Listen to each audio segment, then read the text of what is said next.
Good evening, everyone, and a warm welcome to you all who are joining us for this second session of the Global Voices series. I'd like to extend a warm welcome on behalf of Leicester Diocese Intercultural Worshipping Communities and Discipleship at Leicester Cathedral. My name is Lusa. I am the Black, Asian, and Minority Ethnic Mission and Ministry Enabler in the Diocese of Leicester. And Global Voices is an intentional space that we're curating where a diversity of voices come together in conversations on a variety of faith-related questions. These are informed by some of our shared experience of life and ministry across ethnic and cultural divides. This evening, we're taking a deep dive in the wonderful and often mysterious or mystery-filled world of liturgy and worship. Now, if you think back at your experience of church, for some of us, it may be a long way away. And for some of us, it is something that is very immediate. And for some of us, it may be essentially or exclusively through the virtual lenses that we've inhabited lately. But for me, when I hear of worship and liturgy, it takes me back to my early years as a child. I remember in a town called Kamina in Congo, walking into a church filled to the rafters with people and with sound. And one thing that I remember in particular was the beating of the ngoma, a huge trunk that was hollowed. And when it was beaten, it vibrated with a resonance that made my whole inside vibrate in sync with it. And for me, church was not just a place where I met with others, but it was a place where I was taken into a space of wonder and of imagination and dream. And this evening, we're given the opportunity to reflect a bit about the experience of worship and liturgy, how it may impact us, but more so how we learn to do that into spaces that are increasingly ethnically and culturally diverse. How do we bring the ngomas and the experiences of organ and other sensorial experiences that we may have gone through and grow up with, and that echo with a sense of immediacy of the divine. So my hope is that as we explore this together, we might learn a bit more from our own journeys, but also expand something of those very journeys.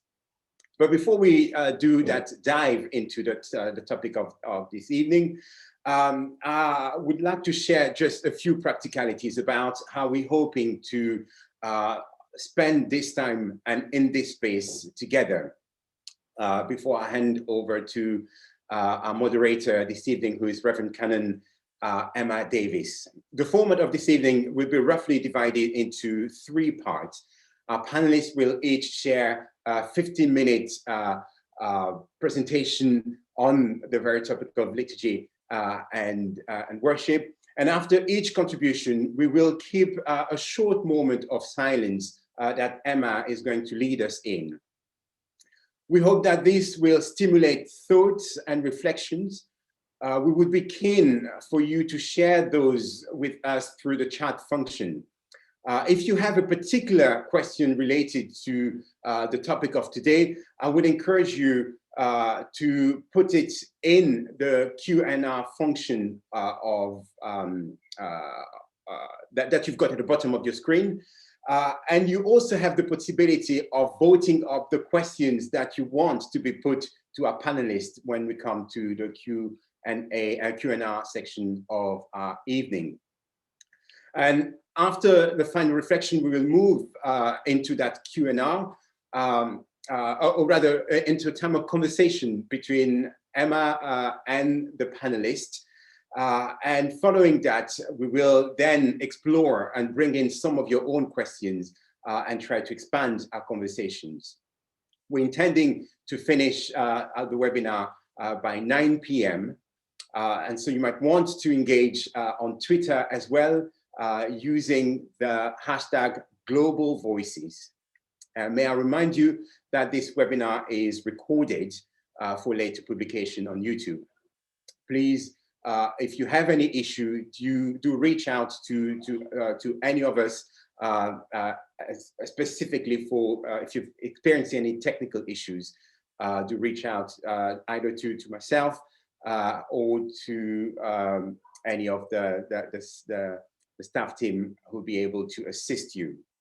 Last but not least, I would also want to extend a vote of thanks to all of you who've generously contributed financially to this event, and it will help us cover some of the related expenses. And so without any further ado, I hand over to Emma. Thank you, Lisa, very much. Thank you for your welcome and for the invitation to be moderator for this evening's webinar.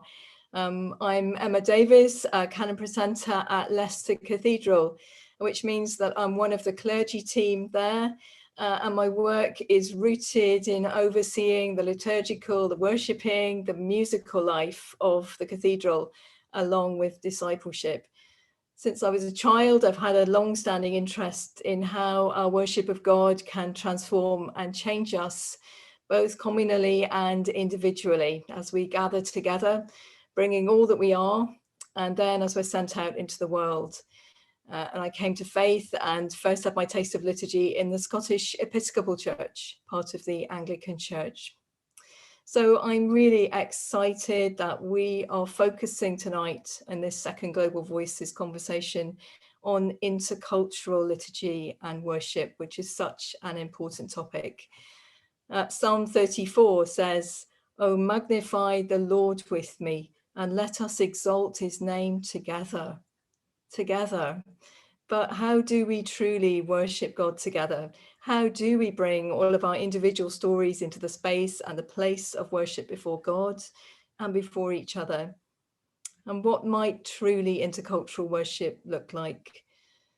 I come tonight simply as a learner in all this, an explorer on the journey, keen to listen. And so tonight, I'm delighted that we have two speakers who will help all of us to navigate through questions like these and to open up exploration for us all of this rich topic. So our first speaker is Rámond Rogers. He's Director of Liturgy and Arts for St. George in the East Church in Shadwell in London. And he was born and raised in the Bahamas before studying theology in the United States. Rámond has a passion for liturgy, particularly in areas of inculturation. And he's worked with churches to enable them to celebrate the liturgy in the best way possible, using the resources that they have. Rámond is also a singer, a composer, an organist, and a pianist. Rámond, it's wonderful to welcome you here today. Over to you. Thank you, Emma.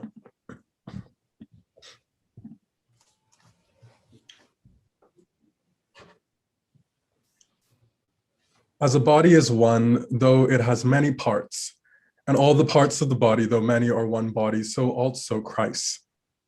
For in one spirit we were all baptized into one body, whether Jews or Greeks, slaves or free persons, and we were all given to drink of one spirit. Ever since I was a young boy, I've been filled with love and generosity for the liturgy, which was first kindled through my experience growing up in Nassau, the capital of the Bahamas. During my last visit to the Bahamas in 2019, celebrating the liturgy in my home parish took me back to a happy place. I was transported back in time to my younger self singing gospel choruses at Mass, playing the tambourine and feeling connected to my cultural roots, for which I had so long been away from. Although this may sound like a fairy tale, it was as if the sounds of the choir, the instruments, the art, the preaching, and the total movement of the liturgy awakened me to a new understanding of the place I call home. It was in this gesture of love, in authentic worship, that I not only recognize my own heritage in a new and profound way, but also my own identity as a Bahamian and as a Christian.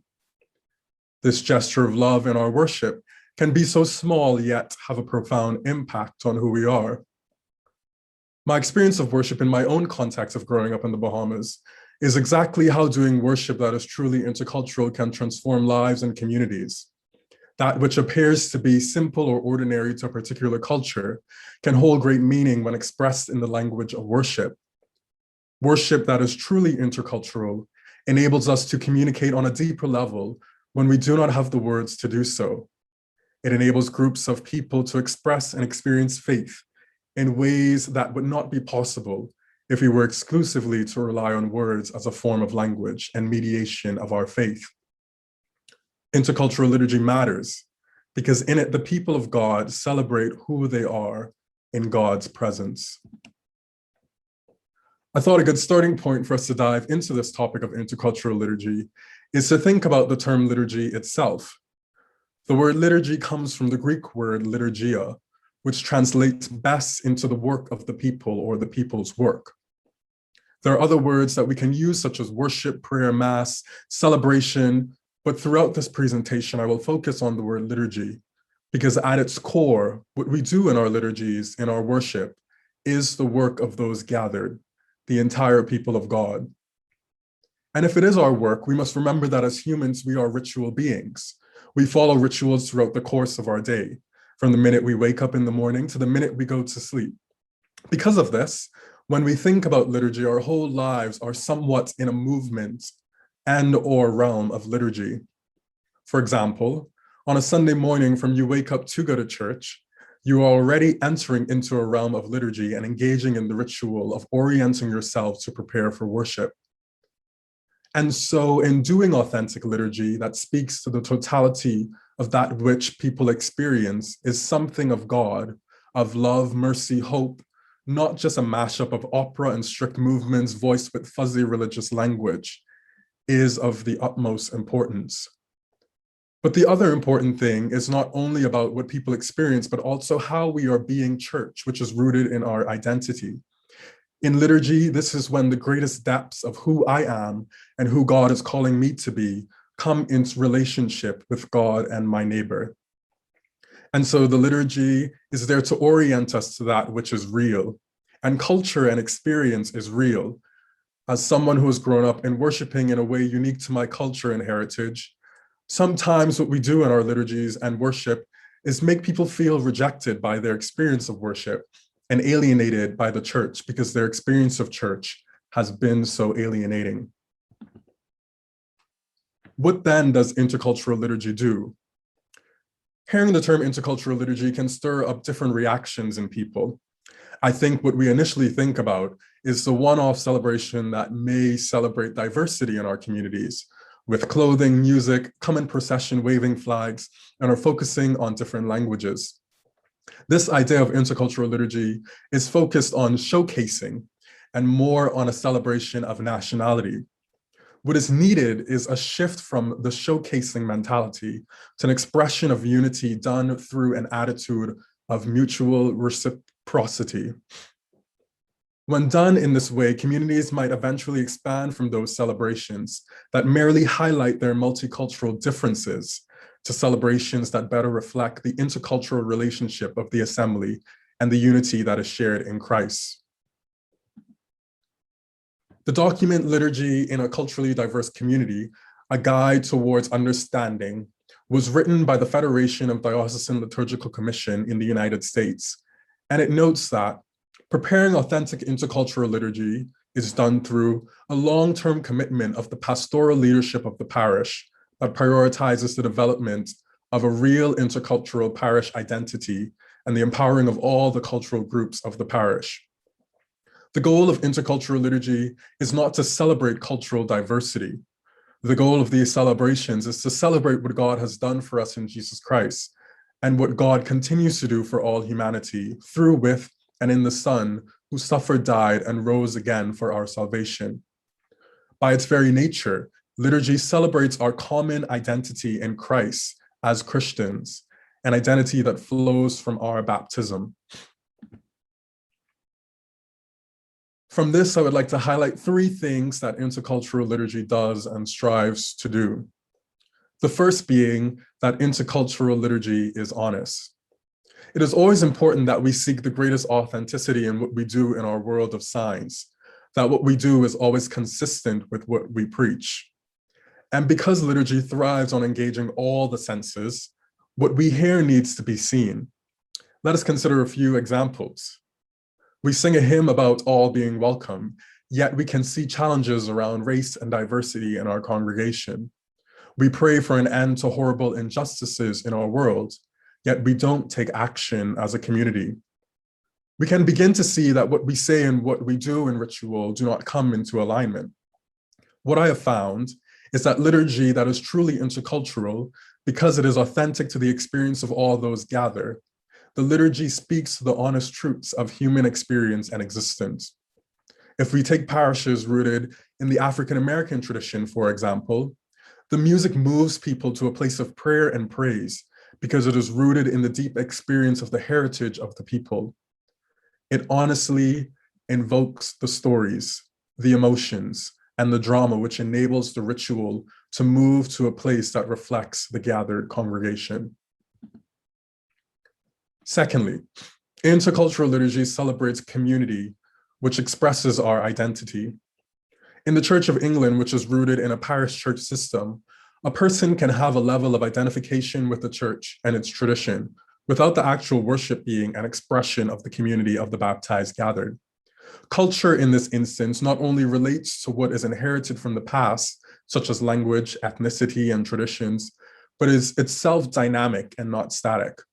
Thomas O'Laughlin notes that a liturgy that has become frozen in a moment may be staunchly defended even by people with little involvement with the life of faith, but that should not be confused with expressing before God who we are as disciples of Jesus in this place today. It is from authenticity of being us now that we offer praise, seek help, and strive to make sense of our lives in the light of the gospel. What we don't want to run the risk of doing is worshiping our culture through the medium of God. But because intercultural liturgy celebrates community, it should not only celebrate this, but also build new communities of disciples. Growing up in a church rooted in an African Caribbean context, I was always struck by the clear links of the community and my identity made in worship. Because of these links and the continuing dynamism of linking tradition in the present, intercultural liturgy leaves those gathered with a sense that what they have just celebrated has been their liturgy, which is linked to the actual community that has come into existence around the Lord's table. Through this, we remember that the house of God is not holy because all are welcome. The house of God is holy because all belong. Third and finally, intercultural liturgy is inclusive. This can sometimes seem like a given. Well, of course, intercultural liturgy, by its very definition, should be inclusive, right? This is a wrong assumption. Just recently, my partner and I were invited to a lunch at a friend's club. I got the memo about attire late, so it was already a bit fussed. Upon arrival, we checked in and were taken to our table. Once at the table and having looked around at everyone else, all of the same look, within the same age range, skin color, dress, and possibly economic class, I immediately felt like an outsider. I did not feel welcomed, and that alien feeling stuck with me throughout dinner. And I wonder if we can think about in our celebrations how this might be portrayed in someone else's experience through liturgy. Indeed, intercultural liturgy can take on human biases and exclusivities by a group, or can receive pushback from other groups. If we look back at how we have been describing intercultural liturgy thus far, we know that it strives for unity and not for the liturgy to become a cultural showcase.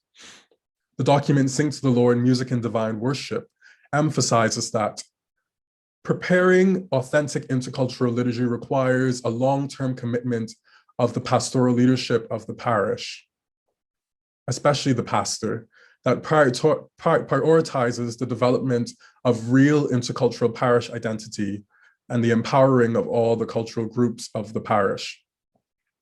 And so this work is not only about empowering groups that might not look like us, but empowering all people to increase our unity and inclusivity. It goes really without saying that if someone shows a desire to be with us, we must honor that willingness to join us as a stirring of the Spirit and respond with welcome. Having looked at these three areas of honesty, community, and inclusivity, I want to share this quote from Evangelii Gaudium, where it states, "When properly understood, cultural diversity is not a threat to church unity. The Holy Spirit sent by the Father and the Son transforms our hearts and enables us to enter into the perfect communion of the Blessed Trinity, where all things find their unity. He builds up the communion and harmony of the people of God. The same Spirit is that harmony, just as He is the bond of love between the Father and the Son. It is He who brings forth a rich variety of gifts, while at the same time creating a unity which is never uniformity, but multifaceted and inviting harmony. Evangelization joyfully acknowledges these varied treasures which the Holy Spirit pours out upon the church." And this is my favorite part. "We would not do justice to the logic of incarnation if we thought of Christianity as monocultural and monotonous." And so how do we do some of this in our own context by moving from liturgical acculturation to liturgical inculturation?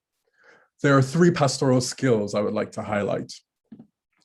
The first being to move from a product to a process of discernment mentality. Our British culture values efficiency, competency, and clear organization. The greatest temptation of the dominant culture is to place the final product of the intercultural liturgy as a priority over the process of developing relationships that create this liturgy. Most parishes take years to move from liturgical tokenism, ethnic showcasing, and ping-ponging ethnic choirs, singing different mass selections, to intercultural celebrations that arise from reciprocal collaboration and mutual relationship. Invest lavish amounts in visiting different groups, different choirs during their rehearsals. Listen to their stories. Ask them to teach you some of their favorite songs. Develop this relationship before planning meetings. The quality of relationships is a priority over the quality of liturgy. Process is more important than product. The second, develop intercultural skills. Usually ministers from the dominant culture are the ones offering hospitality to immigrants or minority ethnic groups. How does one grow in minority awareness and cross-cultural understanding and begin learning intercultural communication skills? I would highly recommend careful study of the book Multicultural Celebrations, A Guide and Welcoming the Stranger Among Us from the United States Catholic Conference of Bishops as a start. Then one needs to connect with the local gatekeeper or cultural mentor of the parish, immigrant group, or ethnic minority group, and humbly grow in skills that were not mentioned in any class or book. Lastly, examine the decision-making processes. The model for united worship, the relationships of liturgical musicians, liturgical ministers, and all those involved in preparing liturgy, and the decision-making process are all intertwined. Space does not allow for a full exploration of these relationships, but the sidebar offers a framework of how communities tend to move from bilingual to bicultural to intercultural models of worship, including relationships of those who make liturgical decisions and the process of decision-making. Honestly, review who holds the power in these decisions and make the brave resolve to include the minority groups as equal partners in all the decision-making processes. 15 minutes is surely not enough time to exhaust out a topic with such rich importance. This work is so important because of our own desire as humans for real love. We are made to love and to give ourselves away as a response to the gifts we have already received. Intercultural liturgy and worship is incomprehensible outside the domain of love. This is not simply the love of fellow human beings, though this love is very good. Rather, intercultural liturgy allows us to come to perceive anew the logic of self-giving love revealed in Jesus Christ, a love that expands our imagination in the triune God. This work is a recommitment to God's pedagogy of love through proclamation, prayer, and mission. For in liturgical rites, we don't only consider the love of God a possibility, but we participate in it. Intercultural liturgy transforms culture, transforms all human existence, and pushes us to encounter Christ himself. As a body is one, though it has many parts, and all the parts of the body, though many are one body, so also Christ. For in one Spirit we were all baptized into one body, whether Jews or Greeks, slaves or free person, and we were all given to drink of one Spirit. Thank you.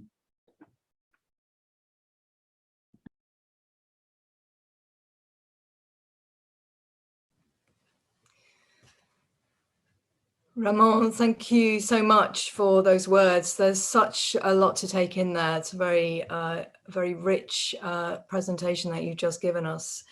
And as Lisa said at the beginning of the session, what we're going to do now is just to take a minute in silence, to pause, to allow us, like digesting a meal, to take in some of what we've just heard from you.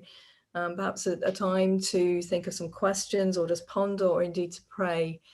And we've come up with a tiny bit of liturgy, a little collaboration over cyberspace, which is going to appear on your screen now, to bound this time of silence, which I'll keep. I invite you to join in the words in bold if you would like to. Trusting that God is present with us and among us, let us turn to and call upon God, who is the giver and source of all wisdom. O God, take us from rich words into silence. Let us listen together for your wisdom.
O God, take us from silence back into words.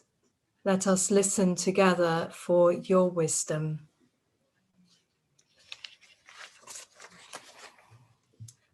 I'm delighted to welcome our second speaker tonight, who is Jessie Tang. Jessie was born in the UK from a Chinese background, is a fan of all things intercultural. She studied music and ethnomusicology with an interest in second-generation immigrants. And since 2016, Jessie's played in WEC Arts Releases Resonance Worship Collective, and she's now in the Songs to Serve EU core team, which is a ministry equipping intercultural churches across Europe. Jessie's also the UK network leader for Songs to Serve UK, working specifically in the British context. And she is enjoying planting a new intentionally intercultural church plant currently in Harrow in London called Mosaic. Jessie, it's lovely to welcome you. Over to you. Thank you very much. Thanks, Emma. Well, it's great to be here with you all this evening. Thank you for tuning in. And to begin with, I'm going to teach you 2 words. I'm going to paste it now into the chat. So I'd like you to say them with me. Lay ho. And try again. Lay ho. So these 2 words are Cantonese. It's a greeting. I thank you for your willingness to say these words. Well, I'm hoping you did say it. I know I can't see you. But these 2 words actually translate to you good. So that's the literal translation. And it's a greeting. It's a way to say hello. So as I imagine you saying this, I feel like you appreciate me, that you honor and respect me. And I feel like it helps me to belong as well. And I just want you to remember these things as I go on with my presentation. I also feel a sense of acceptance, not just the British side of me, but also the Chinese side as well. So to introduce myself, I am a BBC, British-born Chinese, and that means I have a bicultural identity. I'm both British and Chinese, but I'm also neither fully one or the other. And now I'm on a journey of embracing my God-given identities and learning what it means for God's kingdom. And that's why I'm so interested in the topics of culture, race, identity, because these are the lens that we see everything, and it's how it informs our faith as well. So one thing I'm doing at the moment, which Emma mentioned, is I'm part of a team planting an intercultural church in Harrow in northwest London. And we use the word intercultural rather than multicultural, because multicultural is where different cultures coexist, but intercultural is where there's relationship, where there's interaction. Now, Harrow is one of the most ethnically diverse boroughs in London. And so it would make sense for a church to welcome and honour the kinds of people who are in its locality, not just the part that is palatable, that might make sense to the majority culture, but actually somebody's whole self, including cultural backgrounds as well. And this informs how we do church. And our vision of being an intercultural church is driven by God's heart for all nations to know and to worship him. Just like it says in Psalm 86, verse 9, which I'm going to read now. All the nations you have made will come and worship before you, Lord. They will bring glory to your name. And we're also motivated by John's vision in Revelation 7, verse 9, where every nation, tribe, people and language gather together in God's presence, standing before the throne. But planting an intercultural church is also a response to God's love. So in God loving us, we also love others. And we learn to love our neighbours.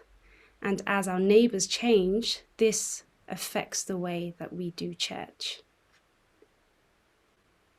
We know that there is no division in God and in his love. And we know that Jesus crossed lots of boundaries, including those of class, of gender, and of ethnicity. So I'm going to give a few examples now. In John 4, Jesus, a man, spoke to a woman at the well. Jesus, a Jew, asked questions and listened to the woman who was a Samaritan. Now, in the early church, there's also numerous examples of crossing ethnic divides. In Acts 8, Philip, a Jew, traveled to Samaria and preached Christ to the Samaritans. And we read that they all paid close attention to what he said. There was healing and the driving out of unclean spirits, and there was great joy in the city. And God also called Philip to speak to an Ethiopian eunuch, where he explained the gospel to him. And the eunuch was then baptized and went away rejoicing. I also want to give an example from Acts chapter 10, where we read that Peter, a Jew, went to the home of Cornelius, a Roman Gentile centurion, and he had to lay down his prejudice, we know that, with the help of God, in order to do so. And it wasn't actually socially acceptable for the Jews and the Gentiles to mix. In fact, it was even unlawful.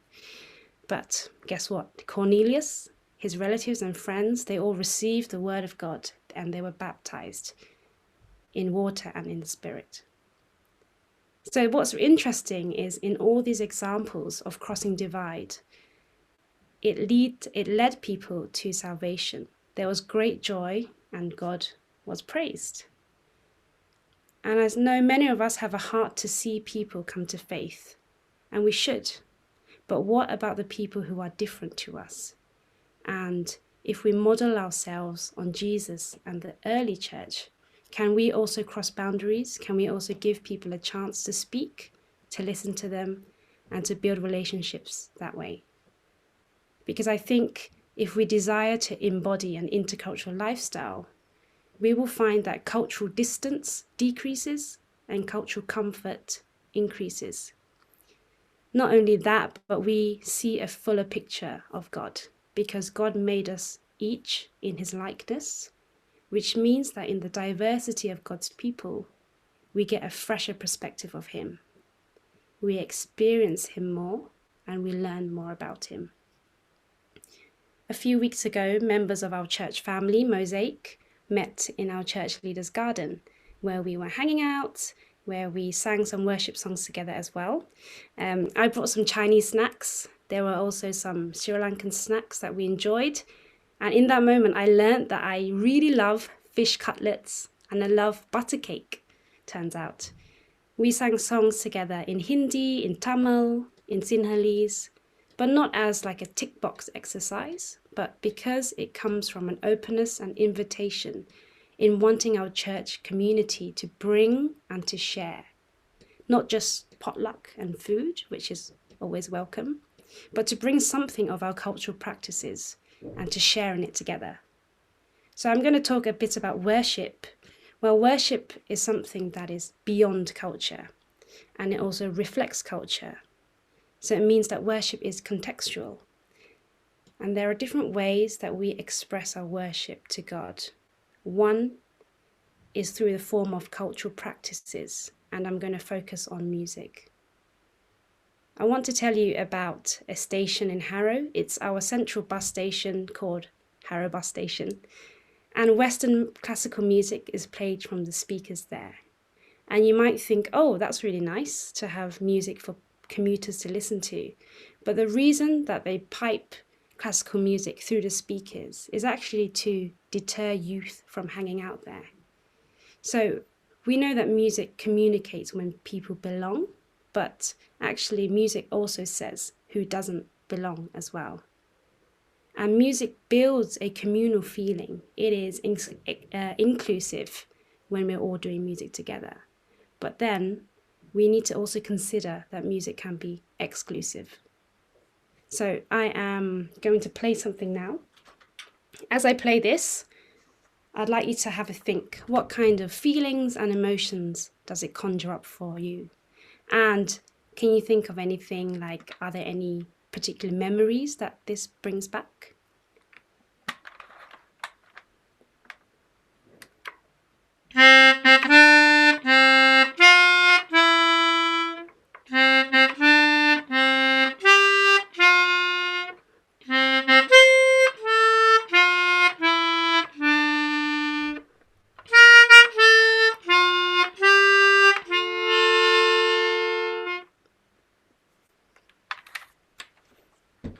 So this might have brought back happy memories, or you might be groaning at the thought of another child's birthday.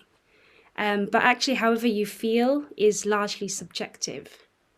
It could be different to the person who's on the screen or to the other people in the Zoom room today. And even whether or not you know this song is to do with your context, is to do with how you grew up as well. So there are some music therapists and psychologists who have researched into the concept of heart music. And it's largely understood that heart music is something that is developed from the kind of music that is consumed between the ages of about 15 and 25. And these musical tastes are carried into adulthood. Whatever age someone is, heart music tends to relax them or calm them down, lower their heart rate, and is connected to certain memories. And the key thing to remember is heart music is different for different people. So how can we, who have different heart musics, share the same experience in worshipping God? Now, when we're talking about heart music, I also want to talk about heart language. Often this is someone's mother tongue. So shouldn't people be able to sing to God in their mother tongue? At Pentecost in Acts 2, God-fearing Jews from every nation heard the word of God in their own language. And God revealed himself in a way that made sense to them. A couple of years ago in Athens, Songs to Serve and WEC Arts Release, we were leading worship in an intercultural church. And in this church, there were Chinese believers who were there. We led a song in Mandarin Chinese. We translated it into English and Greek as well. And as we sang the Chinese verses and choruses, these Chinese believers, they were crying. And it is because they were so touched. They knew the gospel was for them. They understood exactly the words that they were singing. They were able to express themselves fully before the Lord. And actually, the other members of the church were crying too, because they were so touched at what they saw. And because we translated into English and Greek, so many of the members were able to worship God together. So I just want to throw in a quick tip, is to always provide translations in order to foster worshipping together. I'd like to say, though, it's impossible to satisfy everyone's heart music and language in just one worship set. So the key is about sacrificing your worship preferences and laying them down so that a brother and sister can worship, can fully express themselves. And then everyone in turn learns to connect to God in the way that makes sense to their brother and sister. So it means that somebody else's heart music and language, we can also worship in that way. And yeah, it's definitely possible. I also want to borrow an idea from allyship, where a person comes alongside another in order to promote a common interest. Sometimes it means to stand up for them or to fight with them. And it means to listen and to learn from them. And I say this because once we really get to know someone and we get to know what's on their heart, we're more likely to want to help. We're more likely to want to encourage change. So if a friend of yours is struggling with connecting to God in English, or if another friend really wants to show how they might use to dance in worship and praise back in their home country, we'd also want to see that as well. So when it comes to intercultural worship, or true intercultural worship, like it says in the title of the webinar today, I believe it has to be a natural response, and it should naturally lend itself to encouraging intercultural worship. And it has to be also built on the foundation of relationship.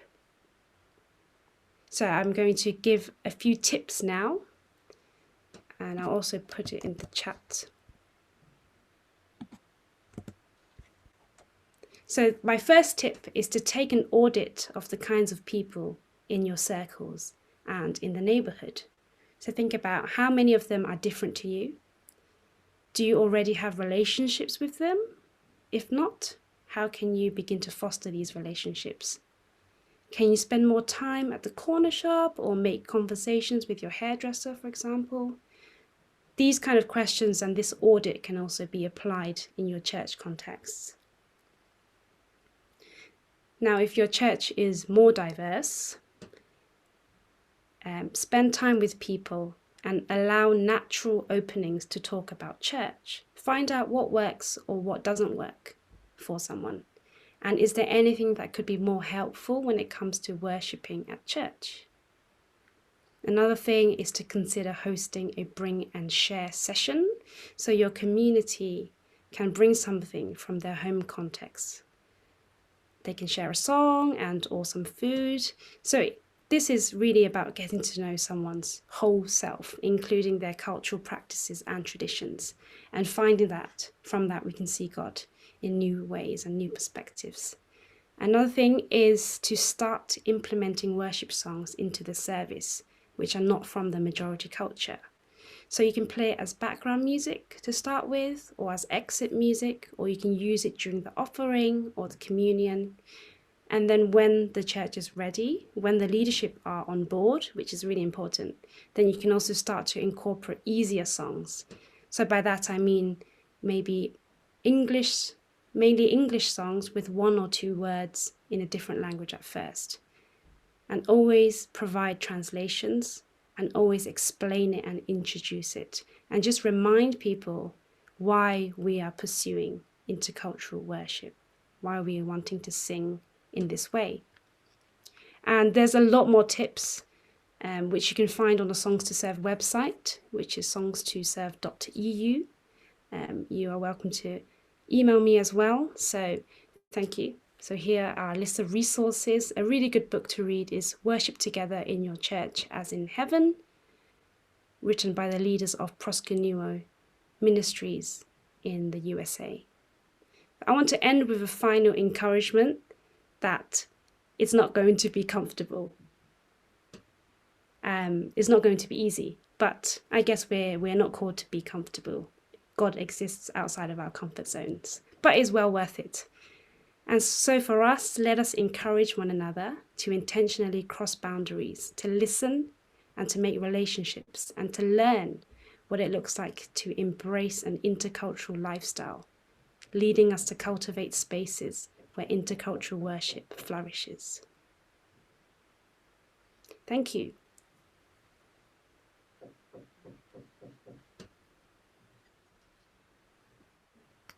Jessie, thank you so much for your input. There's an awful lot there. I'm sure many of us, like me, are tapping into our heart music and what it might be for each of us, and very different for each of us, I'm sure. But there's so much that you've given us there. And again, we're just going to do what we did before, hold a minute's silence. So Luke's going to put the slide up on the screen for us to use. Trusting that God is present with us and among us, let us turn to and call upon God, who is the giver and source of all wisdom. O God, take us from rich words into silence. Let us listen together for your wisdom.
O God, take us from silence back into words.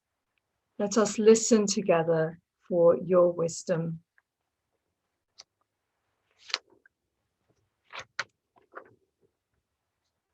Well, now, in a moment or two, I'm going to have a bit of a conversation with both Rámond and Jessie. And I've lots of questions for myself, but I'd like to encourage you to continue to put questions in the Q&A. And Lusa is looking at those as well. We will select some in just a few minutes' time and hopefully answer as many as we can. And in a few minutes, I'll invite Lusa into the conversation as well to become one of the answerers with some wisdom for us. But first of all, I mean, again, Jessie, Rámond, you've given us so much wisdom and so much to think about tonight. It's difficult to know quite where to focus first of all. But obviously, one of the things that came out for me was very much the fact that intercultural worship is about context. So Jessie, you said that worship is both beyond culture, but also reflects culture. And Rámond, you spoke about liturgy being the heart of our local communities. And intercultural worship that's authentic needs to grow and live in its own context. And I wondered, I mean, there's a couple of things here for me. I mean, first of all, you know, if we're developing truly intercultural worship that develops over time and becomes distinctive in its own setting, you know, is there then possibly a disconnect from the sort of wider church that we're all part of? Does that matter? Is intercultural worship something that could or should influence the way that the wider church understands itself and grows and develops? There's a lot there actually, Rámond, multiple questions. Perhaps you could have a go at some of those. Yes. Good stuff. Yeah, I think on the first part about context and that it's sort of the heart of communities, I guess coming out of that, it's thinking about doing intercultural worship and talking a lot about just the authenticity of it. It is this idea that the worshiping community should be able to gather and express themselves in the way that they feel comfortable in their own language. I think sometimes a lot of what church does to people is it dictates how people are to kind of exhibit themselves, how they are to kind of use their bodies, how they should stand and sit and kneel, and what are those things that we need to do to look as if we're doing church well. Whereas the language of church for so many people is just different.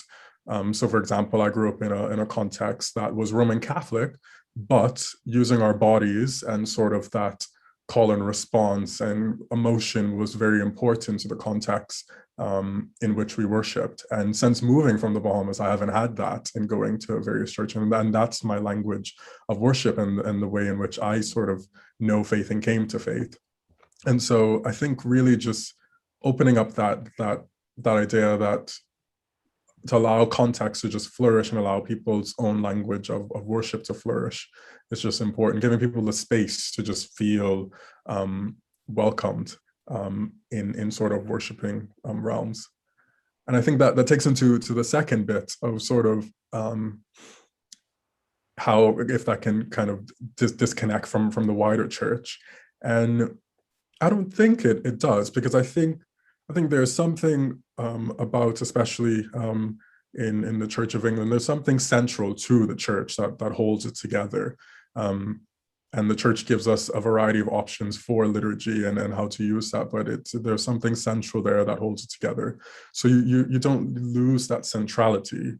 However, I think that if you do this really well, then it levels off properly, basically. So if we just strive to do these things with quality, to be patient with each other and working on this stuff, because it is slow work and it takes a lot of time. You can't just jump from A to Z very quickly. It's a lot of slow work. But if you do quality, patience, and then it just leaves people feeling generous, I think we would just build better worshiping communities that reflect the totality of the church. I think what the church gives us is a good core and a good starting point. And if we can take that and really just allow people to flourish in that, there won't be a disconnect. Yeah, thank you, Jessie. I don't know if you want to come in on that. Yes, so in terms of the disconnect, I think there shouldn't be. And also one of the ways is that it's important to share resources, especially when intercultural worship or cross-cultural worship or singing in different languages is still quite a new thing. So it's really important to share resources, but also to be able to innovate in those frameworks. So for example, there is a multilingual song that we like to sing in our church, and you can choose how many different verses you want to use in different languages. So other churches will have sung the same song, but my church, we might want to sing a verse in Tamil. And in someone else's church, they might not have any Tamil speakers. They might choose to sing in Spanish, for example. So yes, it's definitely a good idea to share resources. Another thing is, you asked a question about whether or not we will be able to see worship in a different way, something like that, through doing intercultural worship, and that is definitely yes. We will be exposed to so much more, just how some cultures bring a distinctive style, and we might be able to join in with, the African style of praise might be more exuberant, or we might emphasize freedom or power, and you might see that less if you just stick to one monocultural style of worship. Thank you. I'm really interested in the enabling and the disabling kind of factors to do with language. What we say is obviously so important to our identity, the words we use, but also the liturgy that we're given. And as Anglicans, certainly, the words that we say and the way that we do things in church is the way that we understand God. So, you know, sometimes there's certain texts we're not allowed to mess around with, understandably, like the creeds and so on. But, you know, there's an awful lot of scope for changing words, but there can be a lot of resistance to that. And I wondered, you know, using different words, you know, it is intercultural worship about deliberately looking to change the language of the liturgy, and how can you do that without excluding people if you've got people with different languages and so on? Any tips, any thoughts? Rámond first. Yeah.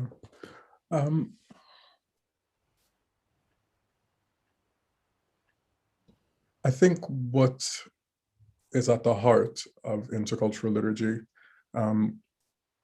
in my presentation, I spoke about that. The word stirs up a lot in various people.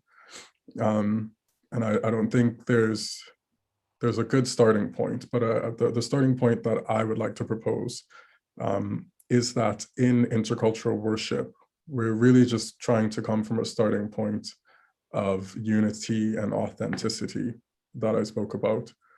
I think a lot of people, we tend to jump to, okay, let's change language, let's sing cultural music. And I think we miss the mark. And then what we end up doing is being more so tokenistic and rather trying to be inclusive in the way in which we sort of bring all of these things together in our worship. So looking at language is one aspect of doing that. How can our language be inclusive? The words that we use be inclusive. How can we speak in different tongues and all of that? But we also have to look at all of those other sensory bits of liturgy, because liturgy is not just words on a page. It's the things we see, it's the things we smell, it's all of those signs and symbols that are important and that are at the core of our I can't get the words out, our being as humans.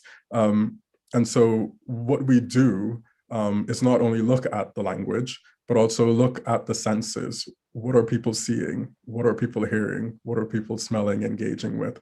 How are we creating a total experience that's embodied? A lot of what the Anglican Church does is spit words out in our worship. We love words. We love, a booklet is just filled with words. And that's not liturgy. How we take those words and make it come alive is more, I think, more important to this work as well. Yeah, and I was very taken with you saying, you know, it's not the product, it's the process that's so important. Mm-hmm. There's something about, you know, dynamic and real worship is about being present, isn't it, and being on that journey. And Jessie, also you speaking about music, you know, we assume music is a universal language, but it's not, and it can exclude as well. I'm really interested in that, and you know, how we can be mindful, I suppose, of what we might use that would exclude as well as include. Definitely, that's a myth. Music, universal language, is a myth, unfortunately. Yeah. Another question for me, I suppose, is about power and who has the power to make decisions about our worshipping life in church. And quite often the responsibility for creating or curating worship lies with one person in a church community or just a little group of people. You get one perspective, and they're often like to be fairly monocultural, or you know, obviously come from one particular place themselves.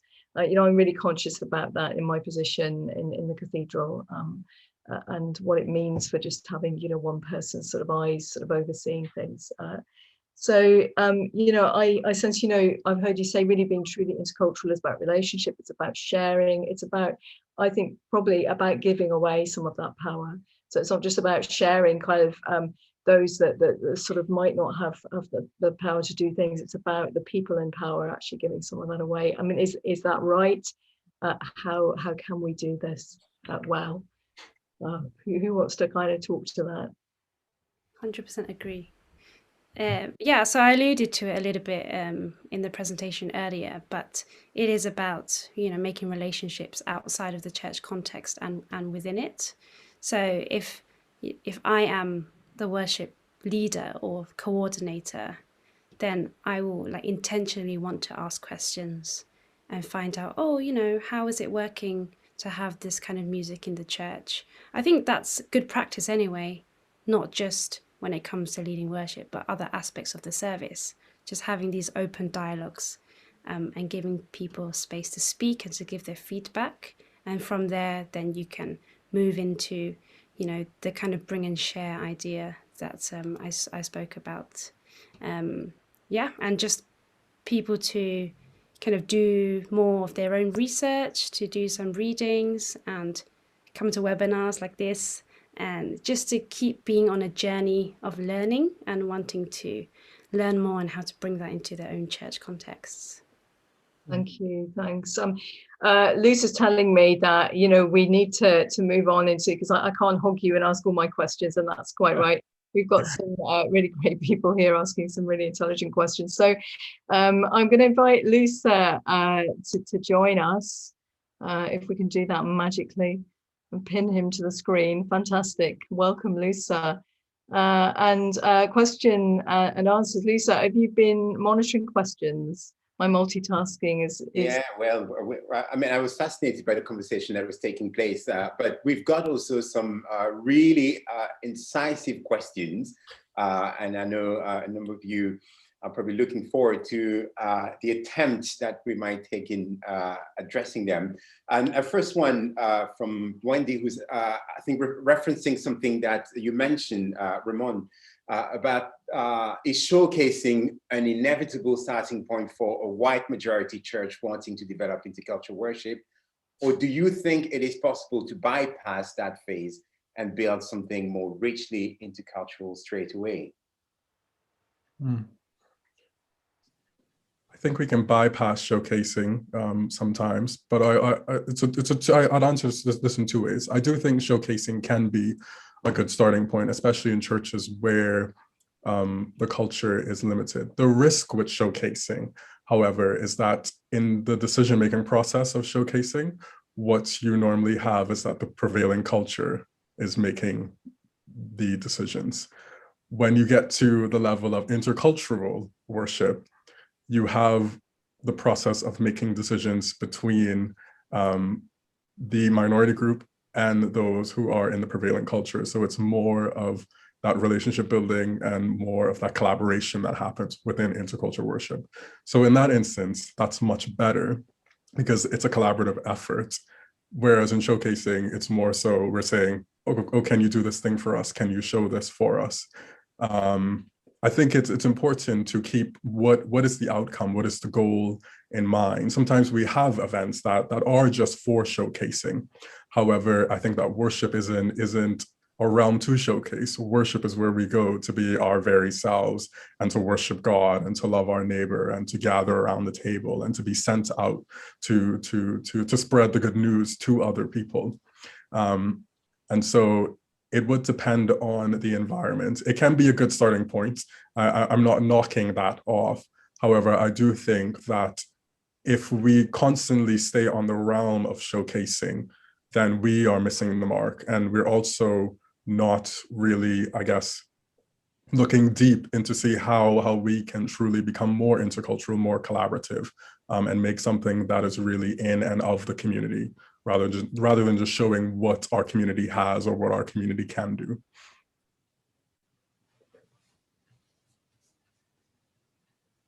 Yeah, so in terms of showcasing, I think that sometimes there is a time and place for that, a bit like Rámond mentioned. So in terms of the demonstration of what intercultural worship could look like, and this could be like a one-off event. It could be, some people do it like Mission Sunday, but this kind of thing so that people can actually catch the vision. So if they see it done well, they can catch the vision from that and then bring it into the church context. I think the hope or the dream is to have these kind of conversations and actually learn intercultural worship outside of the congregation, and maybe the worship team and a few people get together and they learn the music and they start to write their own verses to it and then bring that into the church. So rather than showcasing, just one culture's song, then it's already a song that is owned by people in the church itself. One experience that I had in a church, in an Anglican church, in fact, we spent a weekend with them. And I was really amazed because it was a community that had quite a substantial African Caribbean part of its congregation, a South Asian contingency, but also a white indigenous contingency. And so the music that they sang together was drawn from those three different cultural contexts, probably more than three cultural contexts. But what struck me really was the fact that as they were joining in singing together, it didn't feel as if this was this people group's turn, and then we watch them and listen to them, and then we wait for our turn to do our piece. And it felt that they had learned, they found a way to sing, or to make the songs they were singing each other's songs. And so whether they sang in Urdu or with Caribbean rhythms, or something that was inspired by Bethel or different other contexts, it felt very much that it was their collective song that they were singing as one body. And that, I think, is perhaps an indication of a church that managed to move beyond the showcasing phase. But talking to them, there's a sense that they'd been at it for years. It didn't happen overnight. It was a process. And I think Rámond, you were talking earlier about the fact that it is a process. Yeah. Mm-hmm. And that's so kind of important what you just said too, because it does sound like that community, what they have done. I think what going past showcasing also requires that the dominant culture sort of accept and take ownership as well, and not say, well, that's their thing, and so we're going to sit back. It's like, no, this is our thing, because we're worshiping together, and we're a community that is worshiping together. Something about ownership, isn't there? And again, it's about power. It's where the locus of the understanding of what we're doing together is found. Yeah. Thank you. That's really interesting. And there's a question here actually. Where a congregation is defensive of its liturgy, even if it doesn't reflect its culture, how do you start the process of trying to grow into intercultural liturgy? So where they're defensive, resistance maybe somewhere.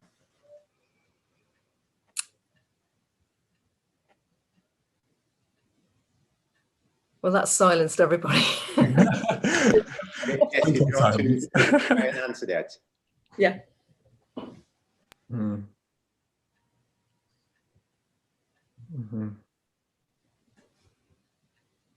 Or is Jessie still? Oh yeah, Jessie, do you want to try and answer that?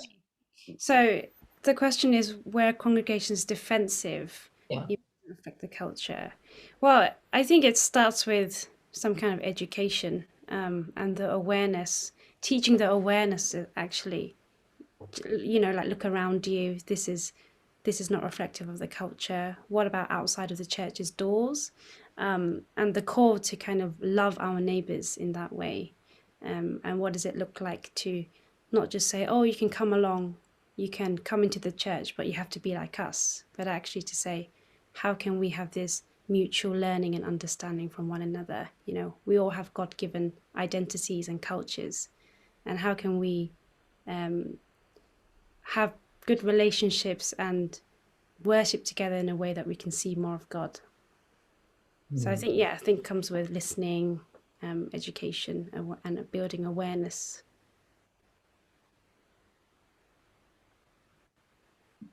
I think the question reads around sort of the idea of fear in worship, in that we are fearful to lose things that we are, I guess, accustomed to.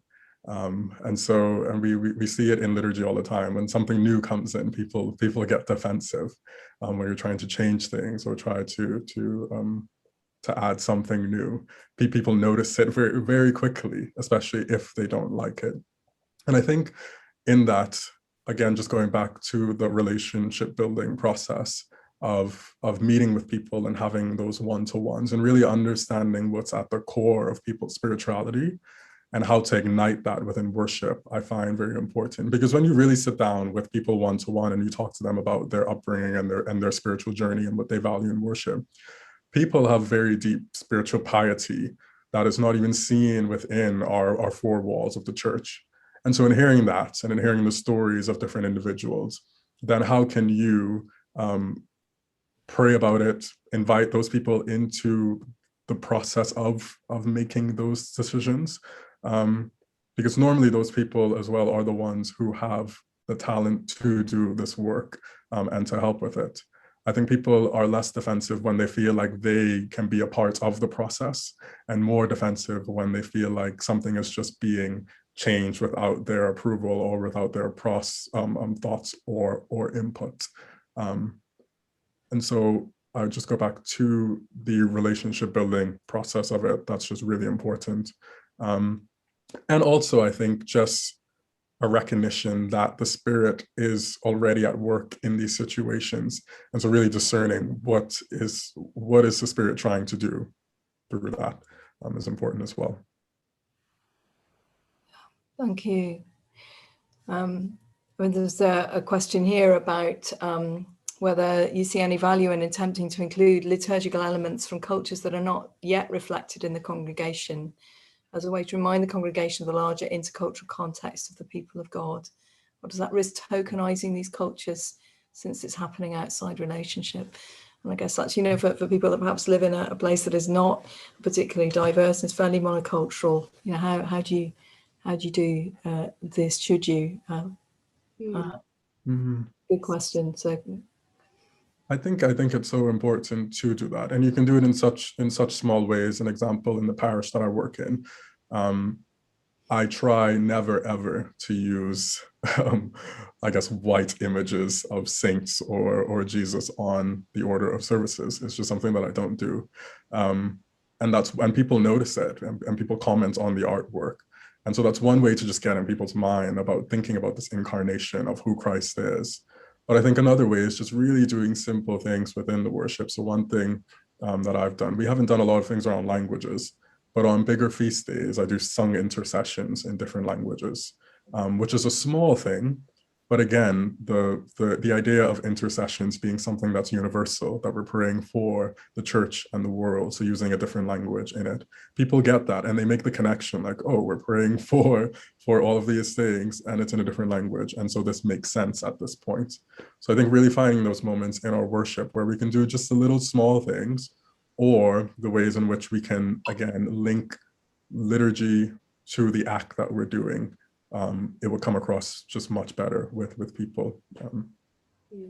Thank you. I do think that you can see, you can begin to think and pray more missionally and cross-culturally and what's outside the four walls as well. So, often churches will pray for a particular issue that's happening in the world or a country, but why don't we also listen to a song from that place or sing it as well? And you can just link it in that way, because you hear and you feel something completely different when you get to be in that space. And it's a lot about, rejoicing and mourning with one another. So, and you can imagine what people might be feeling in an underground church in China, for example, or as they're being persecuted in Iran. So definitely, I think it is important. And the other thing is, you might want to reach a particular group of people who are in the neighborhood. So a great way is to start learning songs which are spoken there. And the hope is that you would have relationships with some of these people anyway. So it's not completely strange, or you're just learning the language of the internet or something. I mean, to that, I would add a couple, maybe three things. I think the first, which is perhaps a warning that we need to be mindful of, that there is the risk of cultural appropriation. And so using resources or expression belonging to a different culture without recognizing something of the authenticity of that culture, or even engaging with the authenticity of that culture. That said, I also believe that there's something about liturgy being, I think, a prophetic movement of the ultimate vision of humanity gathered in worship before God. And so as we gather and design and curate that space where we tell the story of God's love to the world, and a world that is not just monochrome and monocultural, there may be space for us to be intentional in invoking something of that experience, that identity, that culture within our midst. But I think both of you have said something about liturgy or worship being not just about a moment, but something that transcends the gathered experience. And I remember the work of a Mexican theologian who writes about the fact that we all have hybridized identity. So all of our lives are interwoven with multiplicity of cultures, and we don't even pay attention to that through the food we eat, the music we listen to, the books we read, and so on. And so we are kind of immersed into a world that is already plural in its cultural expressions. And so therefore, the way we do church needs to connect somehow with the way we live life beyond church. And my sense is that as we invoke something of those who aren't present within our context, I wonder how might that stir us and spur us into physically connecting with those very groups outside of the church context in a way that becomes informing and life-giving. Making the connection with the whole of life and with faith. Yeah, and there's a question, I mean, it's sort of on this idea of kind of joining in with different things offered by different cultures. You know, how can we invite people in a community context into a practice without it landing into a performance, as somebody said, any pointers on how we can inspire this to become more natural shared practice? What I would say is the use of translation. So if everyone is able to understand it, and not just understand it, but be able to sing along in another language and in, the majority language, maybe English, then that helps to foster this kind of mutual experience together rather than just it seeming like a performance. Yeah. Thank you.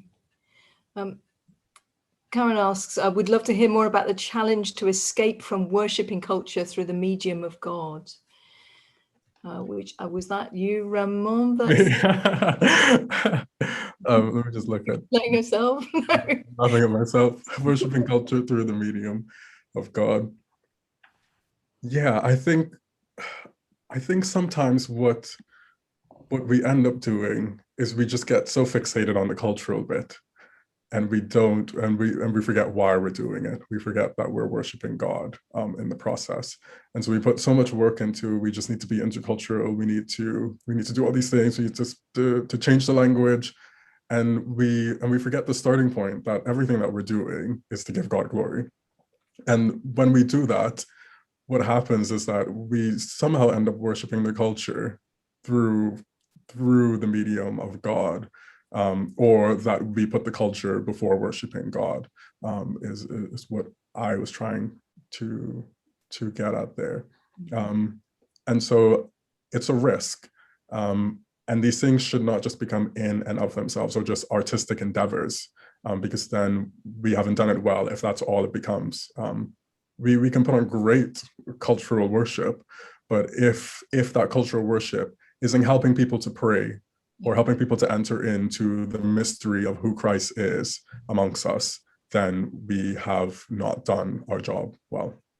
Yeah, I think it's what you said, celebrating what God has done for us in Christ, our common identity in Christ. That's the goal in a sense. Yeah. Thank you. There's a question from V about incorporating lament into liturgy and worship as a whole. Why is attention to lament so crucial in building intercultural worship models? Who would like to tackle that one? Should I? Thank you.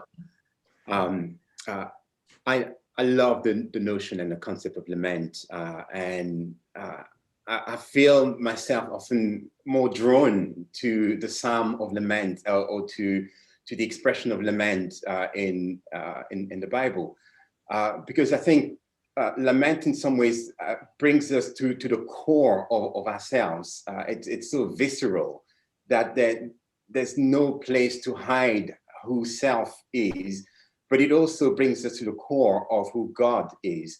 And lament in many ways is a protest. It has not just a spiritual quality, but it also has a political vibrancy to it. It's a critique of the injustice of the world. And my sense, I mean, we were talking earlier about liturgy and worship being about the holistic way of looking at life. And it highlights, while it kind of takes us into the exaltation and the imagination of the world as it ought to be, it also compels us to look at the world in its messiness, in its brokenness. And so a church that can't do lament is a church that can't engage with the pain of the world, with the brokenness of the world.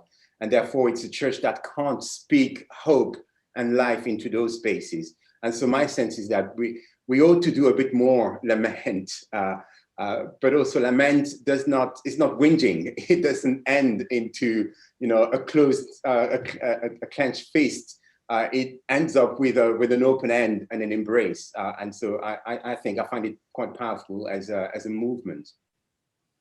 Yeah. Yeah. Yeah. And also because when it comes to intercultural worship, actually sometimes this can be like a healing space for people. So maybe they've always shut down that part of themselves, but actually they know in this space, oh wow, it's valued and we can do it all together. And somehow that connects to lament and actually being able to lament with your brothers and sisters in Christ, to say, actually, we're reconciled to God, but also reconciled to one another. And sorry, that hasn't been the case in the past. So we can lament together and then process and move into something newer, like intercultural worship. Thank you. There's a question which I think is a really important one that's just been posted that I'll read. I really appreciated what Rámond said about liturgy reflecting our lived human experience. I feel it's completely absent in much of church liturgy. However, I do appreciate that liturgy does connect us to history. And I guess my question is, can we synthesize the tension that Church of England liturgy is located within an imperialist framework with the human experience that this imperialist framework has often oppressed? And it's not said there, but I guess it's a whiteness as well that needs to be acknowledged there in an imperialist framework. I mean, that is a huge question, an elephant in the room, but a really important one to ask.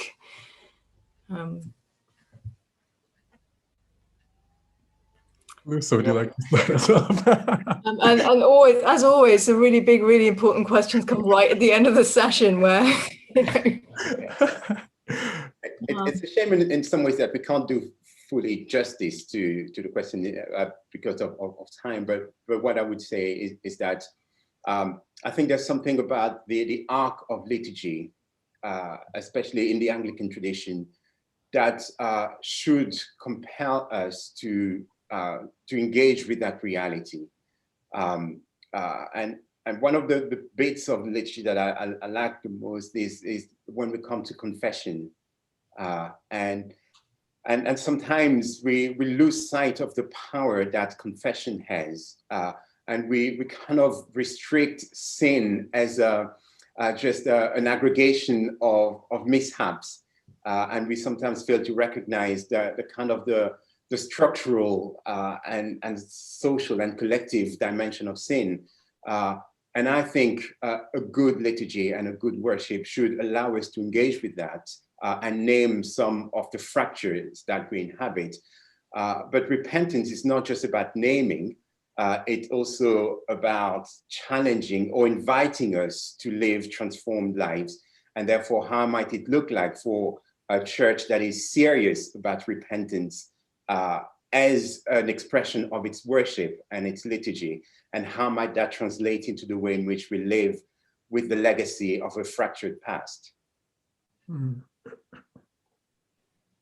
Yeah, and I think that just relates to what I was talking about earlier about practicing what we preach. And so people need to be able to align the things that we do in liturgy to real life. And so if we're talking about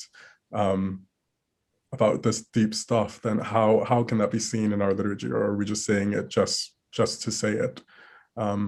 There just has to be clear links in what we're doing in worship and how that's transforming us in our experience to go out and do something. But yeah, it's such a big question that we could stay here all night on. It's one we need to attend to in a longer time. Yeah. I mean, I realize we do need to wrap up, but there is just one question that we haven't answered. So we should just quickly ask this one if we can, which is, is there no place for a monocultural church congregation? For example, a Romanian Roma Pentecostal church, and as spotted in the chat also, some sort of church traditions, maybe the sort of choral tradition, Anglican choral tradition that's there. Is there room for monocultural worship in that way? Should we always be challenging? I want to speak briefly about diaspora churches and actually the importance of that, especially when there's new immigrants. But because people feel like they have a taste of home. But I think the danger of that is that often the culture is stagnant, or they just perpetuate the culture that they brought over, which was from their home country. So where there is some kind of importance for that, especially for new immigrants, I don't think that should be the end goal, especially if you want to start thinking about, okay, how can this church be more missional? Is it always going to be evangelizing to new immigrants? So culture definitely changes and the context will change. So there's a place for that, but I don't think it should be the end goal. Mm-hmm. And briefly, what I would add is just a reference to Acts 13, which is the very first place in the Bible where the community of the followers of Jesus were called Christians. And that community was different to those that were shaping and defining Christian identity prior to them. It was different in the sense that it wasn't just a homogeneous culturally and ethnically group, but it was a group that was diverse in its makeup and diverse in its leadership, and would argue the first model of an intercultural worshiping community. And it is out of that intentionally intercultural church that the mission of the church, the global mission of the church, was launched. So I think while I would agree with Jessie that there is scope for that, the church that is vibrant is always a church that is dynamic, and monoculture, even in the environment, often are condemned to atrophy and die ultimately. But there is ongoing dynamism and life and energy in those spaces that create space for diversity and plurality. Yeah, I just add to that. It's moving from a place of being static to dynamism, and thinking about this stuff. And in doing this, it really just shows a progressive maturity in the faith of people when we move past sort of just this way, but how can we really dig deeper and think through how can we do this better, to become better, to reflect ourselves better and our communities better. I think are important. Thank you. The clock outside the window is donging 9. It's a bit fast, but I guess, Lisa, we'd better listen to that. Yes, and we don't want to keep you beyond the contracted time that we've had together. We've had a really rich conversation, and I hope that we can continue this conversation. We'll be sharing additional resources, and do send in some of your own experience and your own wisdom and your own resources. But thank you so much for joining in with us this evening. We hope it was a helpful space for you, and has inspired and nurtured you to explore further how you might become an initiator in creating intercultural worshiping spaces. We're keen to improve what we offer, and would be grateful to receive any feedback. A link will be shared, I think has been posted in the chat, or will be, but will also be sent to you. It would be great to have any feedback. Our next Global Voices webinar will be in October, and we'll be looking at the theme of art, and all will be revealed in time. So thank you all very much for joining in with us. Have a blessed evening, and do continue to create spaces that foster belonging and make the kingdom of God a reality for all. Thank you. Bye-bye.